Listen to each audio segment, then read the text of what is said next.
আসসালামু আলাইকুম রহমতুল্লাহি। এখানে আমার প্রধান বক্তা করেছেন, আমিও মনে হয় কক্সবাজারের জমিনেই প্রথম, মহেশখালীর জমিনে প্রথম। অনেকেই আমার চেনেন, হয়তো মিডিয়ার মধ্যে দেখছেন। এত দূরে গতকাল 12টায় রওনা দিয়েছি রাত্রে, আর আজকে প্রায় 8টায়, 7:30, 8টার ভিতরে আপনাদের এখানে পৌঁছেছি। অনেক দূরে, এত দূর থেকে আসতে পারি না, বিমান ছাড়া বিকল্প নাই।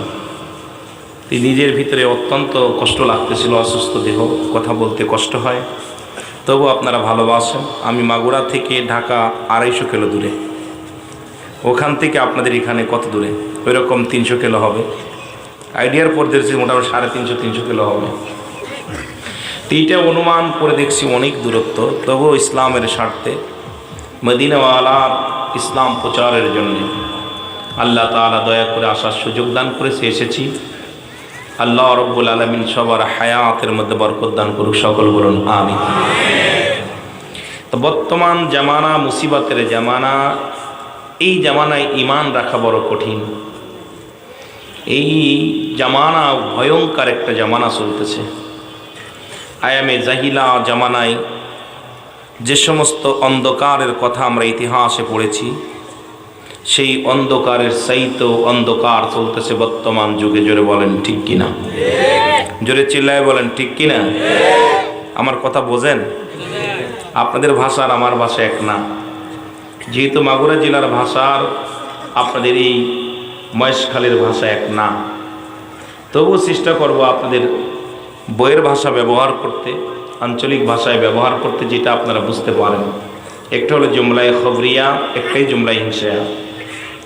জুমলায় হিংসায়া বক্তা মনের ভাব প্রকাশ করে, শ্রোতা কিছু বুঝতে পারে না, এটাকে বলা হয় জুমলায় হিংসায়া। জুমলায় খবরিয়া, বক্তা মনের ভাব প্রকাশ করলে শ্রোতা সহজেই ধরতে পারে, বুঝতে পারে। তা আমিও জুমলায় খবরিয়া করে কথা বলার চেষ্টা করব। বাকিটা আল্লাহ যদি আমার মতো নারাধনকে দিয়ে 2-4টে কথা বলার সুযোগ দান করে, তাহলে বলতে পারবো, নয়তো বলা সম্ভব না। আপনারা দোয়া করবেন আল্লাহ যেন মদিনাওয়ালার খাতিরে, ওলি আল্লাহদের খাতিরে আপনাদের দোয়ার বরকতে 2-4টে কথা বলার সুযোগ আল্লাহ দান করে। জোরে বলুন আমিন। একটু মহব্বতের সঙ্গে উচ্চ কণ্ঠে আওয়াজ দিয়ে দুরূদ শরীফ পড়ুন। আল্লাহুম্মা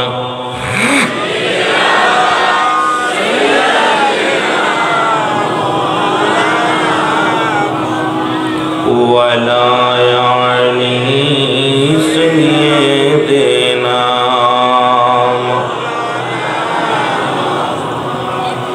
এ দুনিয়ার মুসলমান, গভীর মনোযোগ।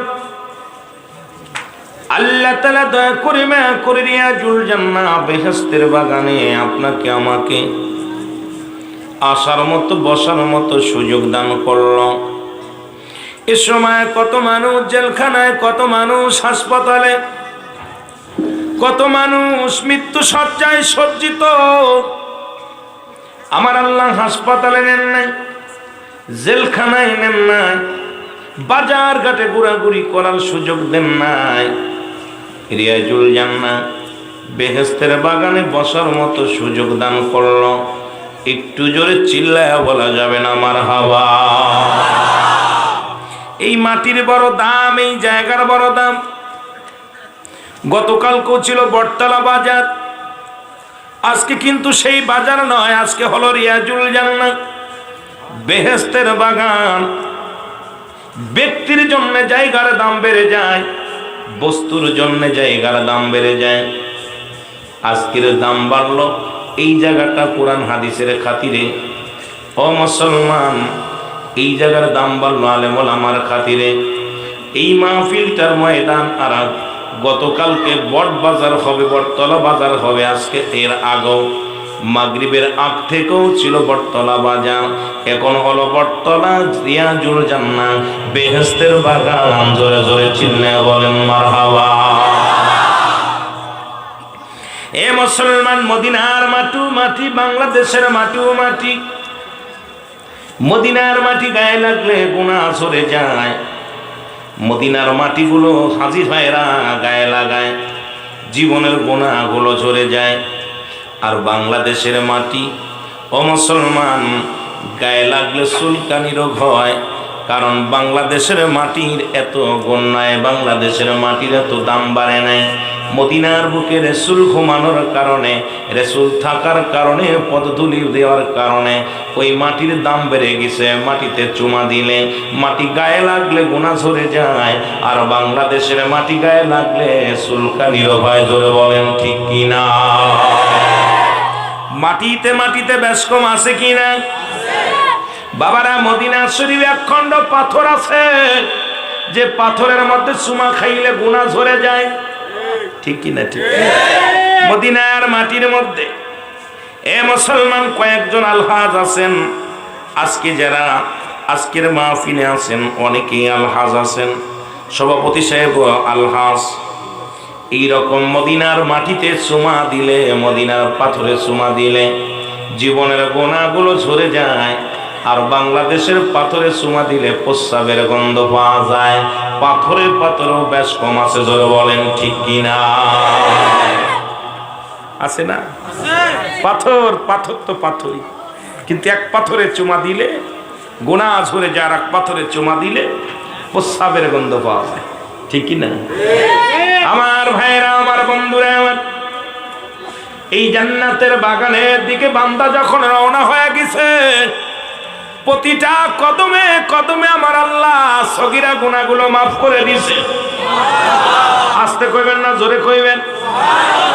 জান্নাতের বাগানের দিকে শুধু রওনা হওয়ার কারণে নিয়ত করে বাড়ি থেকে পাটা বাড়াইলো, প্রতিটা কদমে কদমে বান্দার জিন্দেগির সগীরা গুনাহ মাফ হয়ে গেছে। ও মুসলমান, আমরা শুধু সগীরা গুনাহ করি নাই, পদে পদে করছি কবিরা গুনাহ। নামাজ ছেড়ে দিয়া কবিরা গুনাহ, মিথ্যা বলা কবিরা গুনাহ, বেগানা মহিলার সঙ্গে দেখা দিয়া কবিরা গুনাহ, বেগানা পুরুষের সঙ্গে দেখা দিয়া কবিরা গুনাহ। এরে কত গুনাহ করতেছি মুসলমান। যাদের সঙ্গে বিয়ে করা যায় তাদের সঙ্গে দেখা করা হারাম। গভীর মনোযোগ। কর্তৃপক্ষ আমাকে কয়েকটা বিষয়ের উপর কথা বলতে বলেছে, সেদিকে আগাইতে হবে। বলতেছিলাম বেগানা নারীর সঙ্গে দেখা দিয়া হারাম। ও মুসলমান, যত বড় মুফতি হও, মুহাদ্দিস হও, হারাম তো হারামি। মাদারুজুন নবুওয়াতের প্রথম খণ্ডের মধ্যে বয়ান করেন, যারা হালালকে হারাম মনে করে তারা কাফের, আর যারা হারামকে হালাল মনে করে, হালালকে হারাম মনে করে, আর হারামকে হালাল মনে করে, দুইটাই হলো কাফের। সুতরাং আজকে যেটা শরীয়তের বিধান সেটা আমাকে মানা লাগবে। বেগানা পুরুষের সঙ্গে দেখা দিয়া কবিরা গুনাহ, বেগানা মহিলার সঙ্গে দেখা দিয়া কবিরা গুনাহ। আল্লামা কুতুবী রাহমাতুল্লাহ বয়ান করে, বান্দা শোনো, জীবনে এত গুনাহ করছো, গুনার বোঝা মাথায় লইয়া দুনিয়ার মধ্যে যদি কোথাও জান্নাতের বাগানের সংবাদ শুনতে পাও, ওই জান্নাতের বাগান খানা বান্দা যখন আঁকড়ে ধরে খাস তওবা করে আল্লাহ বলে ডাক দেয়, আমার আল্লাহ ওই বান্দার জীবনের দরিয়া দরিয়া গুনাহগুলো মাফ করে দেয়। জোরে বলেন মারহাবা। সুযোগ কত! আল্লামা কুতুবী রাহমাতুল্লাহ বয়ান করে, বান্দা যখন এই গুনার কথা মনে করে, কিয়ামত পর্যন্ত আর কোন নবী আইতো না। নবী আইব? কিয়ামত পর্যন্ত কোন নবী আসবে না। নবীদের দরজা বন্ধ। কিন্তু 4 জন নবী এখনো দুনিয়ার মধ্যে জিন্দা। কয়জন? 4 জন নবী দুনিয়ার মধ্যে এখনো জিন্দা আছে। তাদের মধ্যে একজন নবী হলো, দেখে আসলাম সুন্দর সুন্দর পাহাড়। আমি পাহাড়ি এলাকায় ঢুকলাম, মহেশখালীতে ঢুকতে যাইয়া, যদিও রাত হয়ে গেছে বেশি খেয়াল করতে পারি নাই।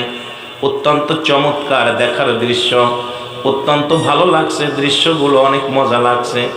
এই কথাগুলো না বললে নয়। ওই পাহাড়ের দায়িত্বে আছে একজন নবী, তার নামটা জানা আছে কিনা? পাহাড়ের দায়িত্বে আছে একজন নবী, তার নাম কি জানা আছে? কথা বলেন না কেন? এই পাহাড়টা দেখাশোনার জন্য, পাহাড়টা নিয়ন্ত্রণ করার জন্য, এই মহেশখালীর জমিনে যতগুলো পাহাড় আছে এই পাহাড়গুলো দেখার জন্য আমার আল্লাহ একজন নবী নিয়োজিত করেছেন। সেই নবীর নাম হলো হযরত ইলিয়াস আলাইহিস সালাম। এখনো তিনি জিন্দা। জোরে জোরে চিল্লায় বলা যাবে না মারহাবা। একা একটা নবীর একজনের পানির দায়িত্ব, পাহাড়ের দায়িত্ব, এই জমিনের দায়িত্ব সব দিছে। এত বড় বড় পাহাড় ধরে রাখছে, জমিনের এক একটা খুঁটি, এই জমিনটাকে একটা খুঁটি বানায় রাখছে। এগুলোর দায়িত্ব দিচ্ছে আমার আল্লাহ। নবীর নাম হলো হযরত ইলিয়াস আলাইহিস সালাম। পানির দায়িত্ব দিছে আপনাদের পাশেই সাগর, পাশে বড় সাগর, এলাকার মধ্যে অনেক জেলে ভাই মাছ ধরন করেন, জীবনকে বাজি রেখে 1 মাসের জন্যে, 15 দিনের জন্যে, 6 মাসের জন্যে এই পানির মধ্যে, নৌকার মধ্যে খানা, নৌকার মধ্যে ঘুম, নৌকার মধ্যে জীবিকা অর্জনের জন্য পাগল হয়ে বাইর হয়ে যায়। এই পানির দায়িত্ব একজন নবীকে দিছে, তার নাম হলো হযরত খিজির আলাইহিস সালাম। জোরে জোরে চিল্লায় বলেন মারহাবা। উনিও জিন্দা আছে, জোরে বলেন মারহাবা। উনিও মরেন না, এখনো জিন্দা আছে পৃথিবীর মধ্যে। আর একজন নবী জান্নাতের মধ্যে আছে, ওই নবীর নাম হলো, ও মুসলমান, কি নবী? সেই নবীর নাম হলো হযরত ইদ্রিস আলাইহিস সালাম। জোরে জোরে বলা যাবে না মারহাবা। আর একজন নবী আখিরি নবীর উম্মত হয়ে আসবে, হয়তো সবাই নামটা জানেন।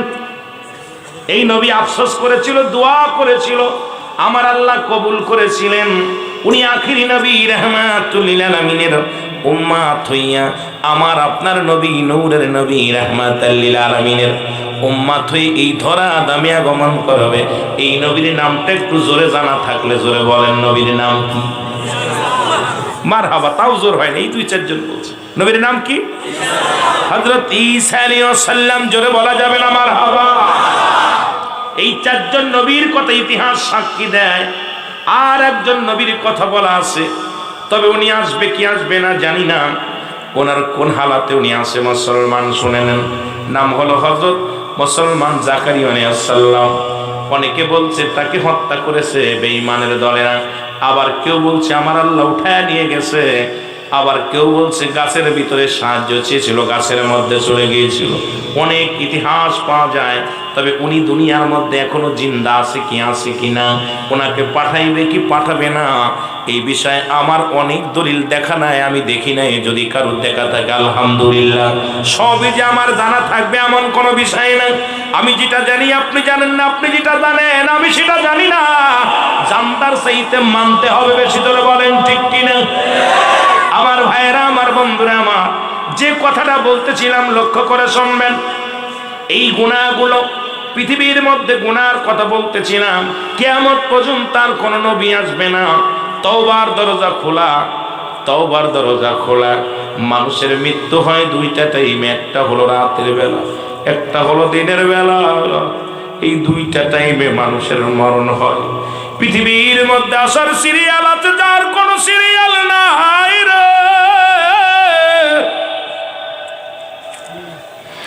দেখা যায় দুনিয়ার মধ্যে বাবা জিন্দা, সন্তান নাই,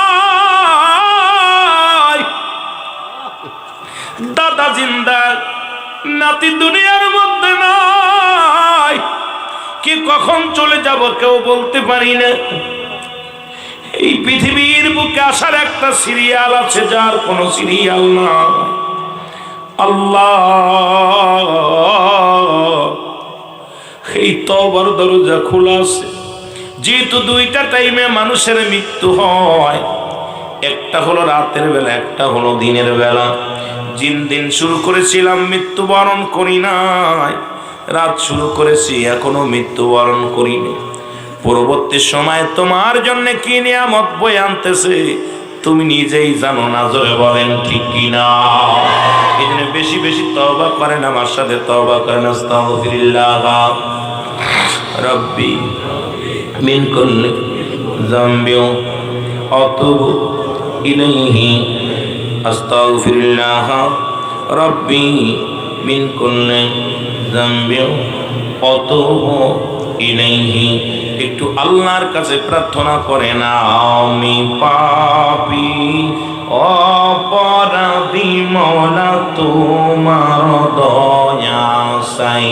বলে না, আমি পাপী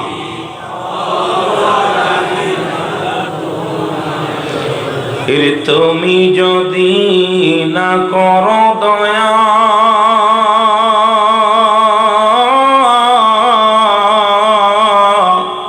আমার হবে কি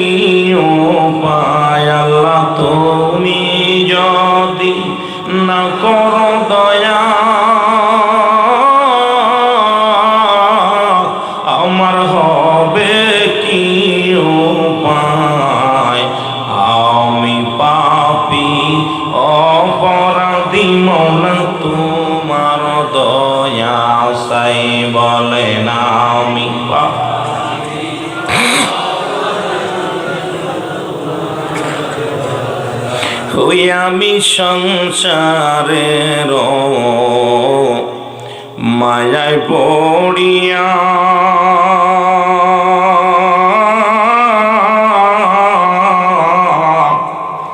দিন কাটাইলাম ঘুরে গো ফিরে, আমি আমল করলাম না। ওই কোন দিন জন আসিবে ডাক, আমার কোন দিন জনি আসিবে ডাক, যাব মায়া ছাড়িয়া। আমি পাপী অপরাধী মৌলা, তোমার দয়া চাই বলে।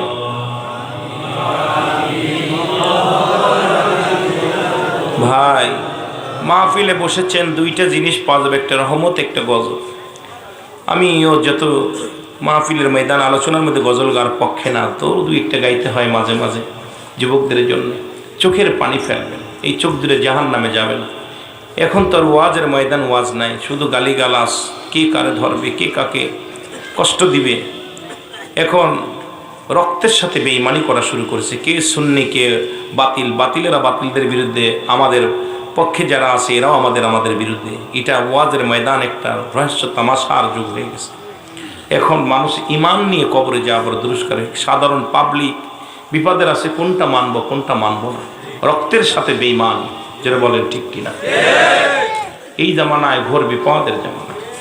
এই যে রাসূল বলে গেছেন, রাসূলের কদমের মধ্যে এক সাহাবী এসে বলতেছে, ইয়া রাসূলুল্লাহ, ইয়া হাবিবাল্লাহ, দেখলাম একটা পাখির গায়ে লেখা আছে কালেমা লা ইলাহা ইল্লাল্লাহু মুহাম্মাদুর রাসূলুল্লাহ সাল্লাল্লাহু আলাইহি ওয়াসাল্লাম। নবীজির মুক্তা মলিম। সাহাবী বলেন, হুজুর সুন্দর কালেমা লেখা। নবীজি বলেন, পরের অংশ বলো, পরের অংশটা বলো। বলেন, হুজুর দেখলাম পাখিটা ময়লা ঠুকায় খাচ্ছে। কি খাচ্ছে? কি বলেন? যা ময়লা খাচ্ছে। আজ আমাদের ভিতরে ইসলাম ঢুকাইছি, আমল নাই।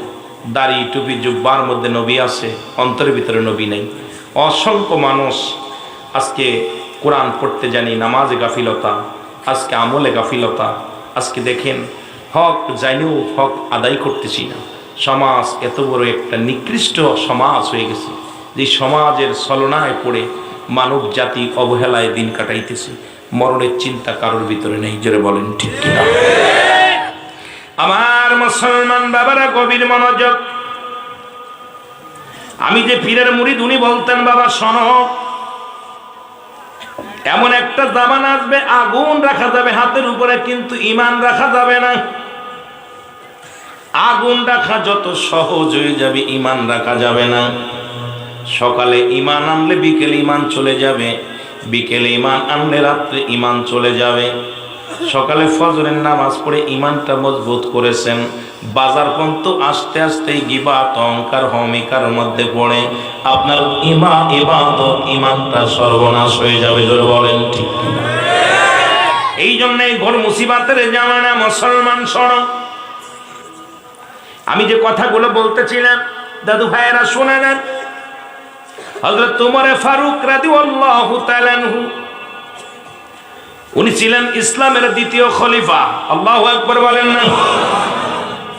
ইসলামের দ্বিতীয় খলিফা হযরত ওমর ফারুকের কদমের মধ্যে এক বৃদ্ধা তার সন্তানকে ধরে নিয়ে আসলেন। যে ওয়াজটা করার দরকার ছিল আজকের চেয়ারম্যান সাহেবের, এলাকার মাতবারের, এলাকার ইমাম সাহেবের, সেই কথাগুলো আমি বলে আলোচনা শুরু করে দিলাম। এক বৃদ্ধা তার সন্তানকে ধরে নিয়ে আসলেন, বলে, আমিনুল মুমিনিন, আপনার কদমের মধ্যে আমার সন্তানকে ধরে আনতে বিচার করা লাগবে। কেমন বাবা? বাবা বলে, আমিনুল মুমিনিন, আপনার কদমের মধ্যে আমার সন্তানকে ধরে আনছি, বিচার করা লাগবে। হযরত ওমর ফারুক রাদিয়াল্লাহু তাআলা আনহু ডাকতে বলে, বিদ্যারে, উনি কি হয়? বলে, আমার ছেলে হয়। ছেলের বিচারের জন্য আপনি আমার কাছে আনছেন, কি বিচার করব? বলে, হুজুর এত গুরুতর অপরাধ করছে যেটা ক্ষমার যোগ্য নয়। খলিফা বললেন, কি অপরাধ করছে? বলেন, আপনি কি অপরাধ করেছেন? বলে, এক নাম্বার অপরাধ, আমার সন্তান এই পৃথিবীর মধ্যে মাদক সেবন করে, জোরে জোরে বলো আল্লাহু আকবার। এক নাম্বার অপরাধ হলো ছেলে মাদক সেবন করে, ইয়াবা, ফেন্সিডিল, ঠিক কিনা, এগুলো সেবন করে। দুই নাম্বার অপরাধ আমার ছেলে জিনা ব্যভিচার করে। ভালো না খারাপ? জোরে বলেন ভালো না খারাপ? তিন নাম্বার অপরাধ ছেলে দুনিয়ার মধ্যে মানুষ হত্যা করেছে। এই তিনটা অপরাধ গুরুতর অপরাধ করেছেন। খলিফা হযরত আমিনুল মুমিনিন ওমরে ফারুকের চোখ দুটো বড় রঙিন হয়ে গেলেন, লাল টকটক হয়ে গেছে আগে। যে একজন মুসলমানের ছেলে তিনটা অপরাধী জঘন্যতম অপরাধ, এটা মেনে নেওয়া যায় না। ডাকতে বলে, যুবক, ও যুবক তুমি শোনো, উনি কি হয় বলো? উনি আমার বাবা হয়। যে অভিযোগগুলো করছে অভিযোগগুলো সত্য কি মিথ্যা? বলে, আমিনুল মুমিনিন আপনি ন্যায়পরায়ণ একজন বাদশাহ, আপনার কাছে মিথ্যা বলবো না। উনি আমার বাবা হয় ঠিক আছে, তবে যেগুলো অভিযোগ করেছে আপনার কাছে এগুলোও ঠিক আছে। বলে, এগুলোর বিচার তুমি কি জানো? বলে, না, আমি কি বিচার হয় জানি না। বলে, নিশ্চিত তোমার মৃত্যুদণ্ড, তোমাকে কতল করা হবে। বলে, আমিনুল মুমিনিন আপনি যে বিচার করবেন আমি মাথা পেতে মেনে নিলাম। যে বিচার করবেন সেই বিচারই আমি মেনে নিলাম। জোরে বলুন আল্লাহু আকবার। বলে, এক নাম্বার তুমি মাদক সেবন করেছো, তোমার মৃত্যুদণ্ড। হারাম জিনিস ভক্ষণ করেছো, হুজুর মেনে নিলাম। দুই নাম্বার অপরাধ তুমি জিনা করেছো। বলে, জি হুজুর, তুমি কি জিনার বিধান জানো? যদি অবিবাহিত পুরুষ পৃথিবীর মধ্যে জিনা করে, ভালো করে লিখে নিবেন যুবক ভাইয়েরা, সামনে আসতেছে 14ই ফেব্রুয়ারি ভালোবাসা দিবস, আর আজকে হলো 10। একটু ভালো করে খেয়াল করবেন আমার যুবক সমাজ, আমার মা বোনেরা গভীর মনোযোগ দিয়ে শুনবেন। বলে, আমিনুল মুমিনিন এবার আমার খলিফা হযরত ওমরে ফারুক ডাকতে বলে, যুবক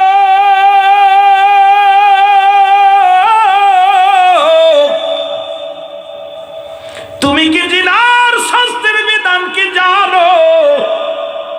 যুবক বলে, হুজুর এটা আমি জানি না। বললেন, যুবকরে, যদি পৃথিবীর মধ্যে ইসলামের বিধান হলো, যদি কোনো অবিবাহিত যুবক, অবিবাহিত যুবতী, অবিবাহিত নারী, অবিবাহিত পুরুষ যদি জিনা করে, শাস্তির বিধান হলো 100 ডুরা তার গায়ের মধ্যে মারতে হবে। কয়শো? 100 ডুরা মারতে হবে। আমার মতো এরকম কঙ্কাল মানুষ না যার গায়ের মধ্যে শক্তি আছে। ইসলামের বিধানের কথা বলতেছি বাবা, শুনে নেন।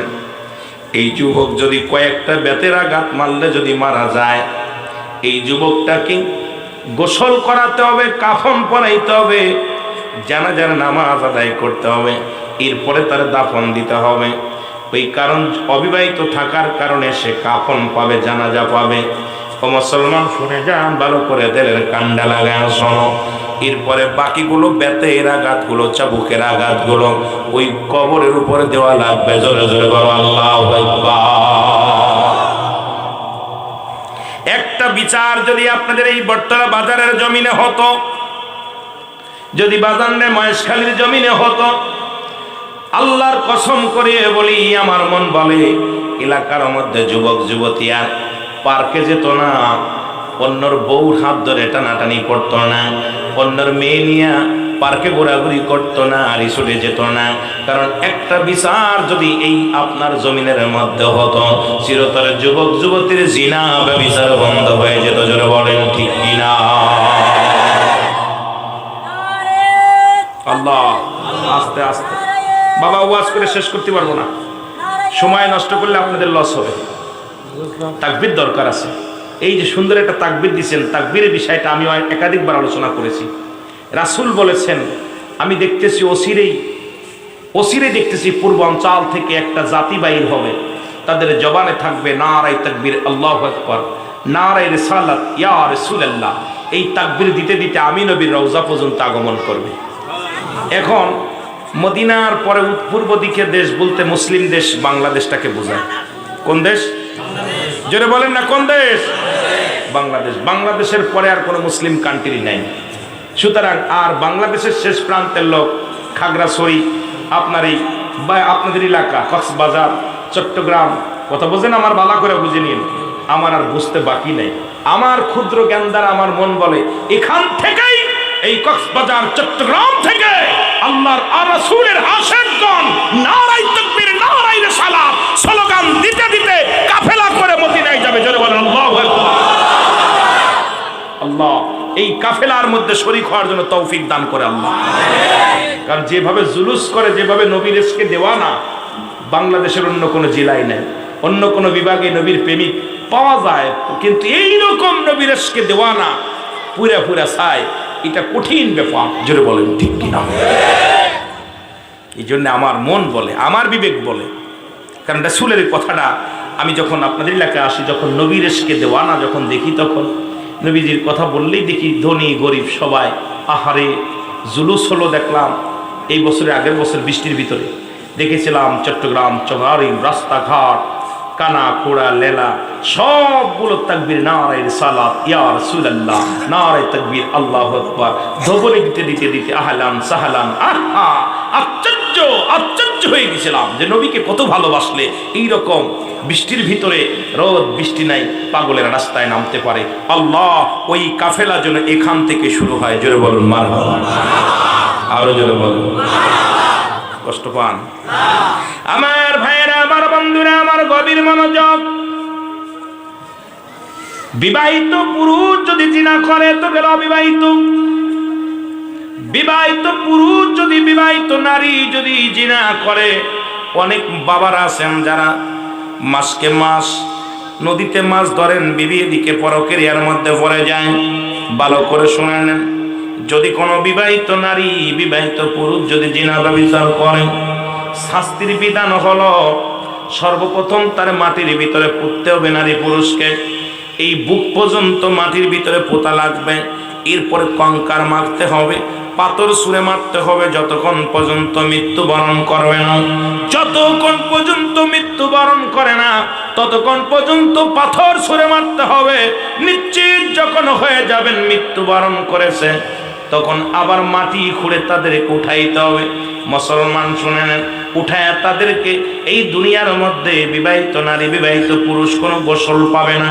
বিবাহিত নারী, বিবাহিত পুরুষ কোনো জানাজা পাবে না। বিবাহিত নারী, বিবাহিত পুরুষ কোনো কবর পাবে না, তাদের দাফন হবে না। এদেরকে কুকুর শেলদের জনবংশের সামনে মুসলমান শুনে নাও, পৃথিবীর মধ্যে রাস্তার মধ্যে ছুঁড়ে মারতে হবে। এই লাশগুলো কুকুর শেলে খাবে। এই লাশকে দাফন করা যাবে না, কোনো গোরস্থানে মাটি হালা করা যাবে না। একটা যদি বিবাহিত নারী, বিবাহিত পুরুষের এই বিচার করা হতো, আমার বিশ্বাস বাংলার জমিন থেকে চিরতরে জিনা ব্যভিচার পালায় আসলে যেত। জোরে বলেন ঠিক কিনা? স্বামী থাকতে স্ত্রীর হক, স্বামী নষ্ট করতেছে স্ত্রীর হক, স্ত্রী নষ্ট করে স্বামীর হক। অনেক ভাইয়েরা বিদেশের জমিনে পড়ে আছে, আমার ভাবিরা, আমার বোনেরা অন্য পুরুষের সঙ্গে কি করতেছে? ব্যভিচার করতেছে, বেশ্যাচার করতেছে। আল্লাহর কসম, যে সমস্ত নারী তার স্বামীর হক নষ্ট করবে, ইয়াউমুল কিয়ামতের ময়দানে আগুনের ফুলকি দিয়ে তাদের ওই জনখুদা নিবারণ করা হবে। নাউজুবিল্লাহ বলেন। আজকে আমার দেশে বিবাহ অবিবাহিত চাইতে বিবাহরায় জিনা ব্যভিচার বেশি করতেছে। যেটা বলেন ঠিক কি? যে মৌলবী হোক আর যে মুন্সি হোক দেখার বিষয় না। এটা হলো শরীয়তের বিধান, এটা হলো শরীয়তের ওয়াজ। তাহলে আপনি ইসলাম, যদি আপনি মুসলমান হয়ে থাকেন, ইসলামের বিধান মানা লাগবে কি লাগবে না? জোরে বলেন, মানা লাগবে কি লাগবে না? আমার দেশের বিচার এখন কিছু টাকা দিয়ে ধামাচাপা করতে চায়, আবার দেখা যায় জিনাকারী সন্তানের জন্য বাবাই লড়ে। দেখলাম আমাদের কোথায় মাঝে মাঝে তিন্নির বাবা না মুন্নি না কিরার বাবা মুজাম্মেল হক এই জানোয়ারটা দেখলাম জিনাকারী মেয়ের জন্য আদালতে যখন দাঁড়ায় বড় লজ্জা লাগে। ওই সন্তান কিন্তু আপনার নয়, ওই সন্তান আপনার কাছে আল্লাহ আমানত রাখছে। আমানতের খেয়ানত করার অধিকার আপনার নাই। যে সন্তান জিনা করে, ব্যভিচার করে, বেনামাজি, শরীয়তের বিধান মানে না, সঙ্গে সঙ্গে তার কি করেন, তাকে ত্যায্য করে দেন। ওই সন্তানের কারণে আপনার নামাজ বিফলে, ওই সন্তানের জন্য আপনার রোজা বিফলে, ওই সন্তানের কারণে আপনার ইবাদত বিফলে। যদি মুসলমান জান্নাতে যেতে চাও তাহলে এখনই সন্তান ত্যায্য করে দাও, কারণ এই সন্তান তোমার না, বেনামাজি সন্তান তোমার নয়, হারামখোর বান্দা তোমার নয়। সুতরাং বন্ধুগণ শুনে নেন, যদি বাঁচতে চান দুনিয়ার জিন্দেগি কদিনের জন্য, এই কয়টা দিনের জন্য আপনি হারাম খান, হালাল খান না, দুনিয়ার শরীয়তের বিধান মানেন না, আল্লাহর আদালতে কি জবাব দিবেন? জোরে জোরে চিল্লায় বলো আল্লাহু আকবার। কোন দেশে ওয়াজ করবো? ওয়াজ করার কাছে আছে? আপনারা শুনলে কষ্ট পাবেন। চট্টগ্রাম মেডিকেল কলেজ হাসপাতালে জিনা হয়। মেডিকেল কলেজ মর্গের ভিতরে শুনলে বাবারা শোনো, তোমাদের ওয়াজ করে যায়। দুইটা জায়গা ধরা পড়ছে, একটা ঢাকা মেডিকেল কলেজ হাসপাতালে মর্গের মধ্যে, আর একটা হলো চট্টগ্রাম মেডিকেল কলেজ হাসপাতালের মধ্যে মর্গের মধ্যে। দেখা গেছে যে নারীগুলো বিষ খেয়ে মারা গেছে, আলামত হলো জিনার। অ্যাক্সিডেন্ট করে মারা গেছে, আলামত হলো জিনার।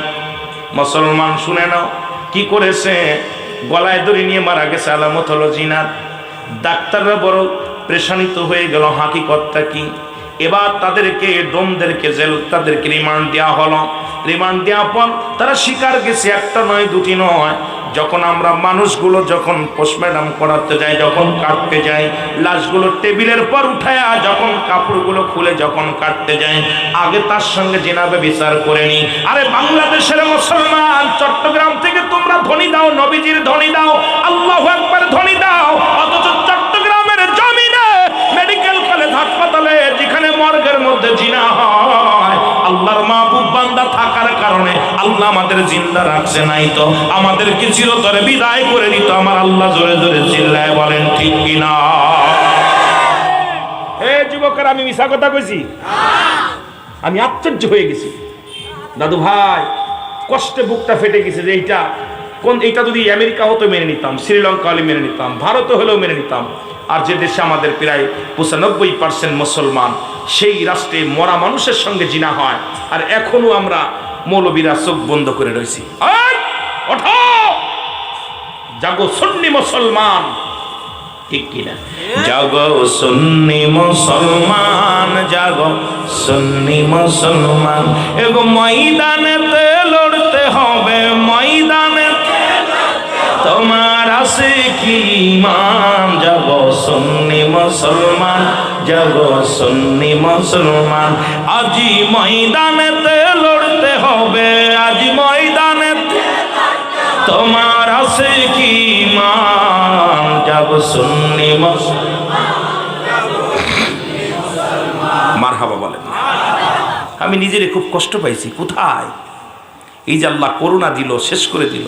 আপনাদের আসার পর দেখলাম আপনাদের এলাকায় অনেক গাছ ভেঙে ভেঙে পড়েছে। হয়তো সেই সিডরের সময় ওই যে বন্যা হয়েছিল, সিডর হয়েছিল, তখন হয়তো ভেঙে ভেঙে পড়েছে। রাস্তার গাছগুলো সাফ করেছে, পাহাড়ি গাছগুলো এখনো হেলে হেলে পড়ে আছে।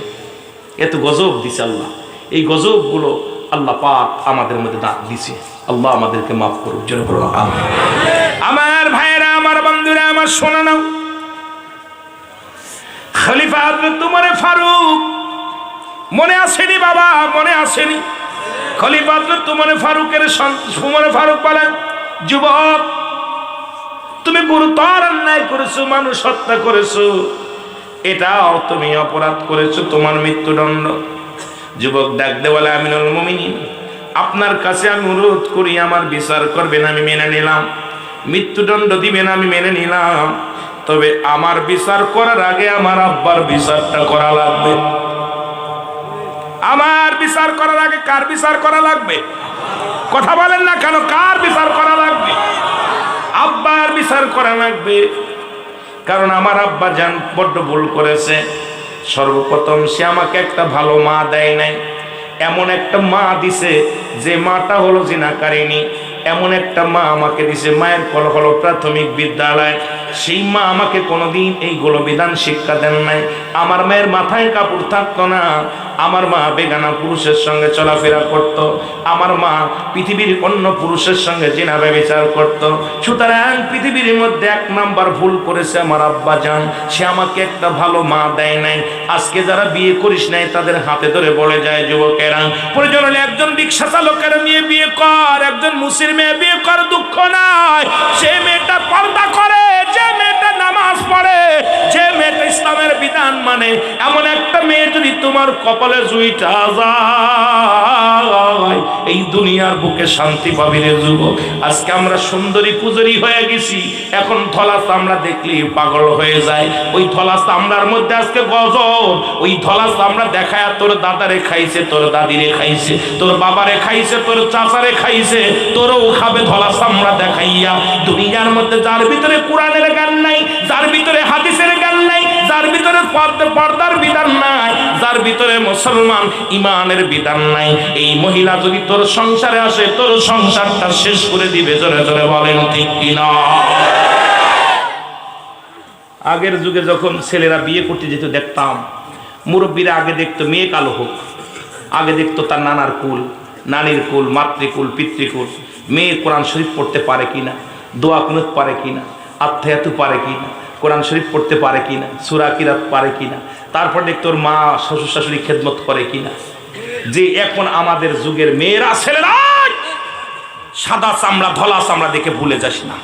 প্রয়োজন হলে একটা কানা মেয়ে বিয়ে কর, প্রয়োজন হলে একটা গরিবের মেয়ে বিয়ে কর, যে মেয়েটা ইমানদার, যে মেয়ের মা তার বাবা মার খেদমত করে, শ্বশুর শাশুড়ি খেদমত করে, যে মেয়ে পর্দার মধ্যে থাকে, যে মেয়ে পর্দায় চলাফেরা করে, এমন একটা মেয়ে যদি তোর কপালে জুটে যায়, জীবনে তোর বাবা মার খেদমত করবে, সারা জীবন বুড়াকালে তোরে টানবে, তোরে ফেলে থুয়ে যাবে না কখনো। সে যদিও তুই দুর্বল হোস, কোনোদিন সে অন্য পুরুষের কাজ যাবে না। সে তার নিজেকে কন্ট্রোল করে ধরে রাখবে আল্লাহর ভয়ে, রসুলের ভয়ে, কবরের ভয়ে। জোরে বলেন ঠিক কিনা? আবার মা বোনদের আমি বলে যাই, মা বোনেরা শোনো, তোমার দাদার কাছে, তোমার মা দাদির কাছে বলবা, দাদি গো, এমন একটা মেয়ে ছেলের সঙ্গে বিয়ে দাও, যে ছেলেটা ভ্যান চালায়, রিক্সা চালায়, মাঠে কাজ করে, মাছ ধরে, দিন মজুরি, নামাজের সময় হলে নামাজ ছাড়ে না। আরে নামাজের সময় হলে পাগলটা কেউ বেঁধে রাখতে পারে না, পাগলটা নামাজে চলে, সারাদিন ভরে কষ্ট করে, কোনো হারাম খায় না, সারাদিন না খেয়ে থাকবে, তবু হারাম জিনিস ভক্ষণ করবে না, মিথ্যা বলে না।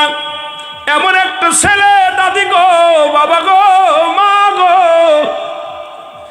যদি একটা হালাল কর স্বামী তোর কপালে জুইটা যায়, ওরে 10 তলা বাড়ি পেয়েও শান্তি পাবি না, 50 তলা বাড়ি পেয়েও শান্তি পাবি না। গাড়ির মধ্যে সুখ নাই, বাড়ির মধ্যে সুখ নাই।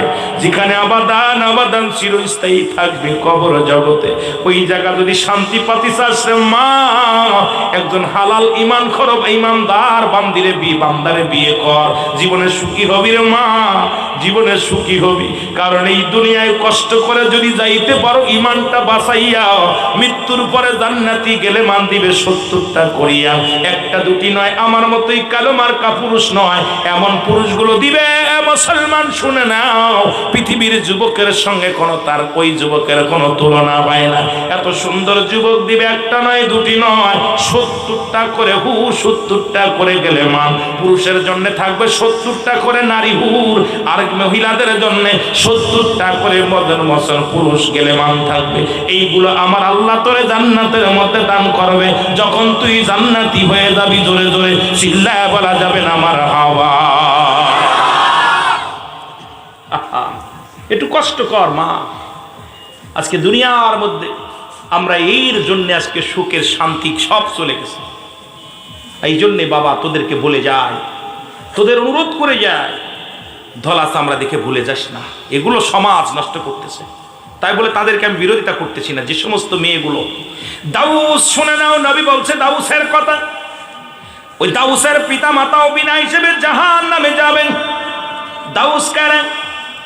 যে সমস্ত মেয়েরা মেয়ে কুলে জন্ম নিয়ে ফ্যান শার্ট পরে, শার্ট গায়ে দেয়, ভালো করে লেখে নে বাবা। দাউস হলো ওই মেয়েরা যারা মেয়েগুলো জন্ম নিয়ে প্যান্ট শার্ট পরে, শার্ট গায়ে দেয়, পুরুষের ন্যায় চলাফেরা করে, পুরুষের মতো কথাবার্তা বলে, পুরুষের মতো বাজার ঘাট সবকিছু করে, পুরুষের ন্যায় চলাফেরা, সবকিছু পুরুষের ন্যায়। এরা হলো দাউস। এই দাউস মেয়েদেরকে বিয়ে করা হারাম করছে আমার নবীজি, আমার আল্লাহ। সুতরাং দাউসের জন্য দাউস বৈধ। তোদেরকে অনুরোধ করে যাই, এইরকম দাউস একটা মেয়ে যদি হয়, আল্লাহর কসম তার বাবা মা বিনা হিসেবে জাহান্নামে যাবে। আমি আপনাদেরকে বলে যাই, আপনার মেয়েকে প্যান্ট শার্ট পরাবেন না, আপনার মেয়েকে শার্ট গায়ে দিয়াবেন না, আপনার মেয়েকে বাজার ঘাট ওই রকম বেহুদা করেন না, পুরুষের ন্যায় চলাফেরা তাদের শিক্ষা দিয়েন না, মেয়েকে মেয়ের মতো রাখেন। এর বর্তমান সমাজের বড় বড় বৈজ্ঞানিক, বড় বড় দার্শনিকরা গবেষণা করে পেয়ে গেল, এই পৃথিবীর মধ্যে 90% হিজলাই হলো যে সমস্ত মেয়েরা প্যান্ট শার্ট পরে, ওই মেয়ের ঔরস থেকে, ওই মেয়ের গর্ভে থেকেই হিজলার পরিমাণ বেশি হয়। সুতরাং হিজলা হওয়ার জন্য দায়ী হলো ওই প্যান্ট শার্ট, শার্ট লাগানো মেয়েরা। জোরে জোরে চিল্লায় বলো আল্লাহু আকবার। বিশ্ব গবেষণা করে দেখছে যে হিজলার পরিমাণ 90% হিজলা হলো যে সমস্ত মেয়েরা প্যান্ট পরে, শার্ট গায়ে দেয়, এদের গর্ভে থেকে আসছে। এদের গর্ভে থেকেই 90% হিজলা বাইর হয়েছে। আজকে যে মুসলমান, ইসলামের বিধান কথা বলতে গেলে অনেকে কষ্ট পাচ্ছেন। যদি এরকম থাকেন শুধরায় যান। আমার মুসলমান গভীর মনোযোগ। 2 নাম্বার অপরাধ, আমার আব্বা আমাকে একটা ভালো নাম রাখে নাই। নাম রাখতে হবে, রাসূল বলছে সন্তান যদি দুনিয়ার মধ্যে আগমন করে 7 দিনের 1 দিন আগেও নাম রাখা দূরত্ব নয়। পৃথিবীর মধ্যে আসবে সুন্নাতে রাসূল, এ সুন্নি ভাইয়েরা শোনো, 7 দিন পৃথিবীর মধ্যে জন্মগ্রহণ করার পরে 7 দিন পরে সন্তান হোক, ছেলে হোক আর মেয়ে হোক, আকিকা করতে হবে। সর্বপ্রথম দুনিয়ার মধ্যে আগমন করলে তাকে গায়ের ময়লাগুলো সুন্দরভাবে শুকনা কাপড় দিয়ে বা টিস্যু দিয়ে মোছায়া দিতে হবে। এরপরে তার কানের উপরে আজান দিতে হবে, ডান কানে আজান, বাম কানে ইকামত। এ মুসলমান শুনে নাও, আজকে আমার দেশে 90%, 95% মানুষ আমাদের কানে আজান যায় না। অধিকাংশ আজান ছেলে মেয়ে হয় হাসপাতালে, আর হাসপাতালের ডাক্তারগুলো, নার্সগুলো তারা অধিকাংশ হিন্দু, বৌদ্ধ, খ্রিস্টান। কারণ তারা যখন অপারেশন করে আপনার সন্তানের কানে আজান যায় না, আপনার সন্তান কালেমা পায় না। এই জন্য বড় হয়ে ওই সন্তান আজান তার ভালো লাগে না। আজান দিলে মোবাইল বন্ধ করে না, আজান দিলে টিভি বন্ধ করে না, আজান দিলে গান বন্ধ করে না। আজান শুনলে কয় আজানের ধ্বনি নাকি আমাদের দেশের এক নেতা বলছে, আজান দিলে মনে হয় বিশ্বজনত খদ্দের তালাশ করে, এর চাইতে কষ্ট আর থাকতে পারে না। জোরে জোরে বলেন ঠিক কিনা? কিছুদিন আগে দেখলাম আমাদের দেশে এক নেতা বলছে যে ঢাকা শহরে এত পরিমাণ মসজিদ, আজান দিলে মনে হয় বেশ্যের জন্য খরিদ্দার তালাশ করতেছে। কোথায় আছেন? কোথায় আছেন? কারণ ও তো আজান শোনে নাই, জন্মের পরে আজান শোনে নাই, জন্মের পরে শুনছে ডিজে গান। কথা বুঝেননি? গৌসে পাক আব্দুল কাদের জিলানী মায়ের গর্ভে থেকে কোরআনের হাফেজ হয়ে বাইর হয়েছে। আর আমাদের মা বোন গর্ভে আসলে, সন্তান গর্ভে আসলে খালি মোবাইল, ফেসবুক। ছেলে এখন ক্লাস 2 পড়ে, 1 ছোট্ট দুধ খায় না মোবাইল না দিলে। আছে না এরকম? তো দুধ গালে দেয় না, আগে মোবাইল দিতে, গান শুনে আর দুধ খায়, কারণ ওর প্রশিক্ষণই তুই জানিস। আহা, কষ্ট লাগে। আমার ভাইরা, আমার বন্ধুরা, আমার শোনে নাও,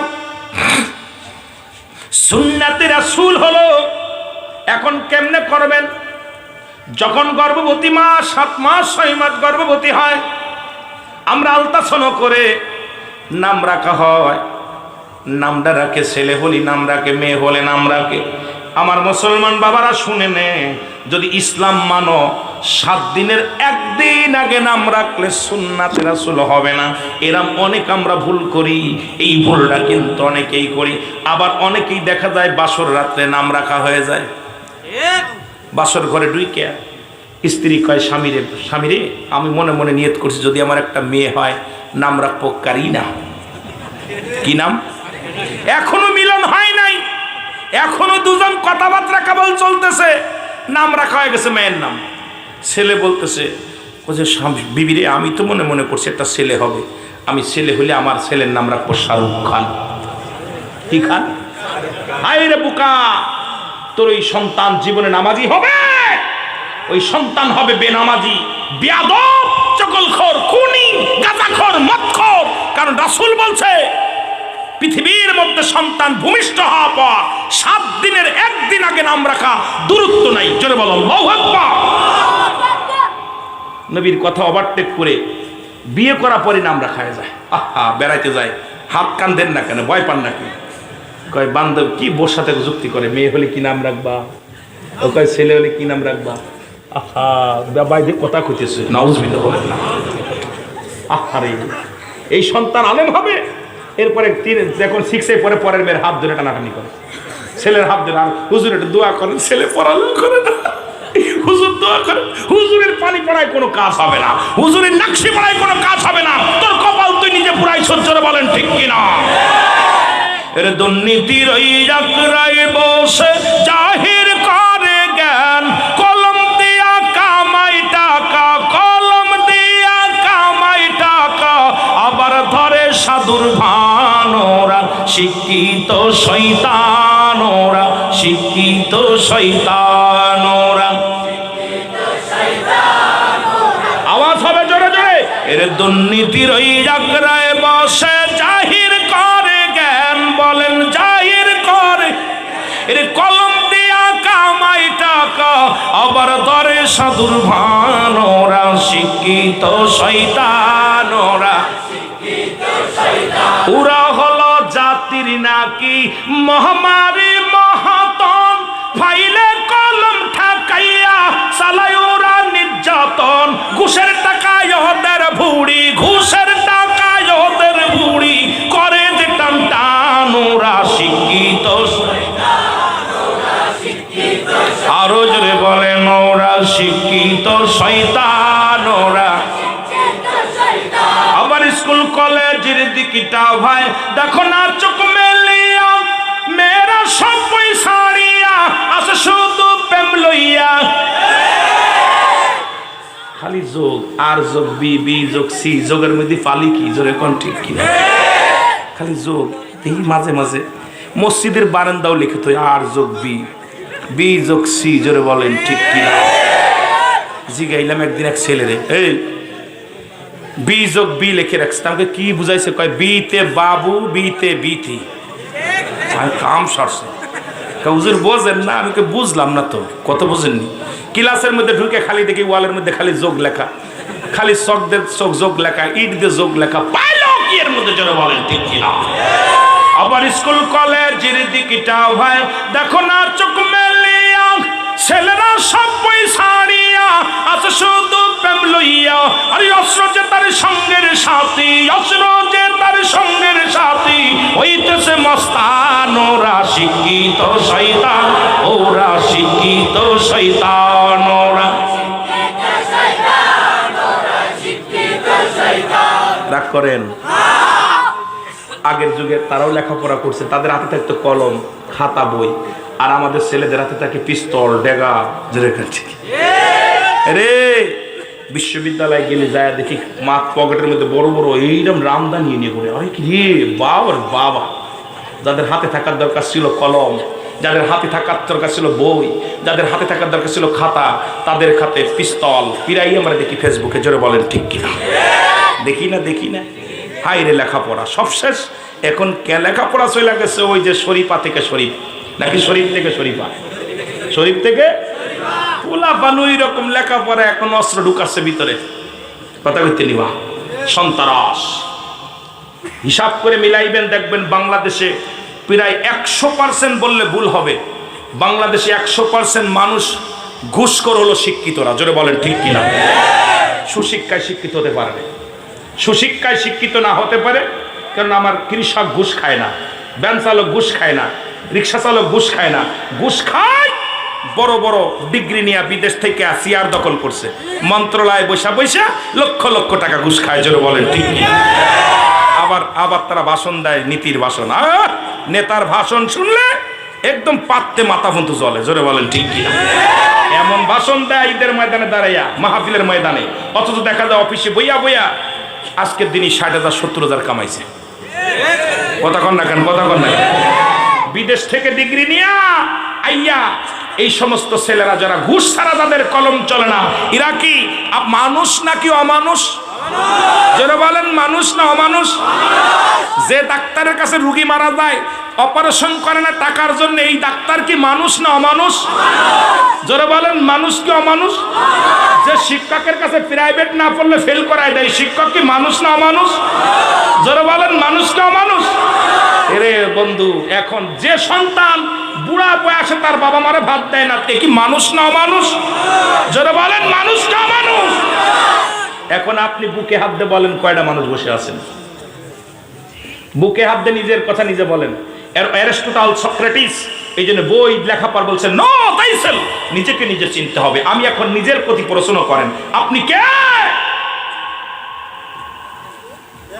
এখন আপনি আজকে দেখা যায় অফিসে বইয়া বিদেশ থেকে ডিগ্রি নিয়ে আসছে কত কষ্ট করে, আহা, আবার আমাদের রাস্তায় দাঁড়ায় দাঁড়ায় মাঝে মাঝে 20 টাকা ঘুষ খায়। কথা কয় না কেন? 20 টাকা 10 টাকাও হুজুর নাই, 10 টাকা হুজুরি কাছে চায় না, চাই ড্রাইভারের কাছে, কই দাঁড়ায় আছি না, কষ্ট করে 50 টাকা দিয়ে যা। যেরকম ঠিক কিনা? আইরে দুর্নীতি। আজকে সরকার 70,000 80,000 1 লাখ টাকা বেতন দেয়, তারপরও এই জানোয়ার গুলো যাদের ঘুষ ছাড়া যাদের চলে না, এই ঘুষখোর, সুদখোর, জিনাখোর আমার সমাজ শেষ করে দিল। জোরে বলেন ঠিক কিনা? আমার সমাজ শেষ করে দিল। সুদ খা হারাম না হালাল? জোরে বলেন হারাম না হালাল? ঘুষ খা হারাম না হালাল? জিনা করা হারাম না হালাল? শুয়োরের গোস্ত খা হারাম না হালাল? সত্যি তো? শুয়োরের গোস্ত খা হালাল কি? আপনাদের বাজারে সকালবেলা একটা মোষ জব করবেন, একটা গরু জব করবেন, পাশাপাশি একটা শুয়োরও জব করবেন। এটা পাশে রেখে দিয়ে, যে ঘুষখোর আপনারা চেনেন, ঘুষখোর আইলে যখন গরুর গোশ কিনতে বয়া এদিকে আসেন, খাচ্ছেন তো বয়া ঘুষ, খান তো সুদ, এইটা তো আপনার জন্য না, আপনি এইটা লইয়া যান 5 কেজি। কত বুঝছেন নিবা? পারবেন নি কইতে? পারবেন? যদি ইমান থাকে, আমি বলতেছি যারা ঘুষখোর আপনারা চেনেন, আগামী কাল থেকে বলেন ঘুষখোর রুহুল আমিন সিদ্দিকী, সুদখোর রুহুল আমিন সিদ্দিকী, জিনাখোর রুহুল আমিন সিদ্দিকী, একবার লজ্জা দিয়া শুরু করেন, দেখবেন ওর চরিত্র পরিবর্তন হওয়ার জন্য চেষ্টা করবে। জোরে বলেন ঠিক কিনা? খাবি ঘুষ আর আয়া কয় হালাল খাদ্য খাবে, কিনার সময় হালাল খাদ্য। আর গরিব মানুষ, আমার বিশ্বাস এই সুদখোর আর ঘুষখোর যদি গোশ কিনা বন্ধ করে দেয়, আমার দেশে গরুর গোশত 100 টাকা 150 টাকা কেজি হবে। কথা কয় না কেন? ভ্যান চালক গরিব যারা আছে এর কপালে গোশ হবে। এই কষ্ট পাচ্ছেন? ভ্যান চালক, রিক্সা চালক খালি পাল্লা আমার গরিব বানাইছো।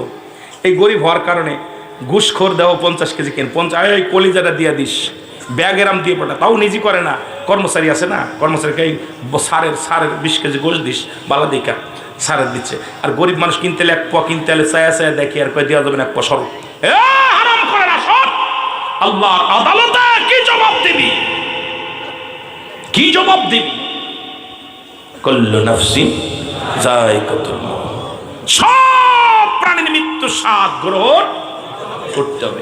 আর এই যে বাড়ি গাড়ি করতে সুদ খায়া ঘুষ খায়া থাকবে, আল্লাহ বলেন কুল্লু মান আলাইহা ফান, সব শেষ করে দিবে কে? কে করে দিবে? কিসের বাড়ি, কিসের ঘর? আল্লাহ বলেন বান্দারে আমি কিচ্ছু বলতে কিচ্ছু রাখবো না। কত জমিন ফাঁকি দিছ, কত দোকানদার ভাইরা শুনেলেন বাবা, পরে জমি দখল করে আছেন, ব্যবসায় ফাঁকি দেন। বাবারা দিলের কান্ডা লাগায় শোনেন, আমার আল্লাহ কয় বান্দারে কিচ্ছু বলতে কিচ্ছু যেদিন আমি রাখবো না, এই জমিনটা আমি রাখবো না, জমিনের মাটিগুলো আমি পুড়াইয়া তামা বানায়া দিব। কি কার জন্য জমিন তুমি ফাঁকি দাও?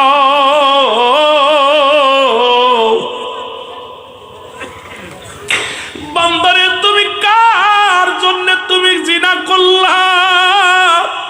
কার জন্য তুমি সুদ খাও? কার জন্য ঘুষ খাও? কার জন্য বাড়ি গাড়ি করলা?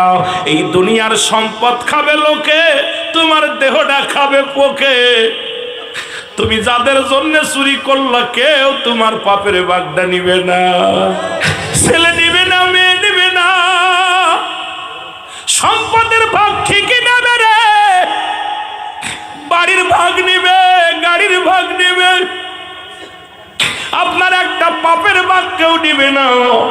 কার জন্য তুমি অফিসে পয়সা সুদ খাও, কার জন্য পয়সা অফিসে ঘুষ খাও?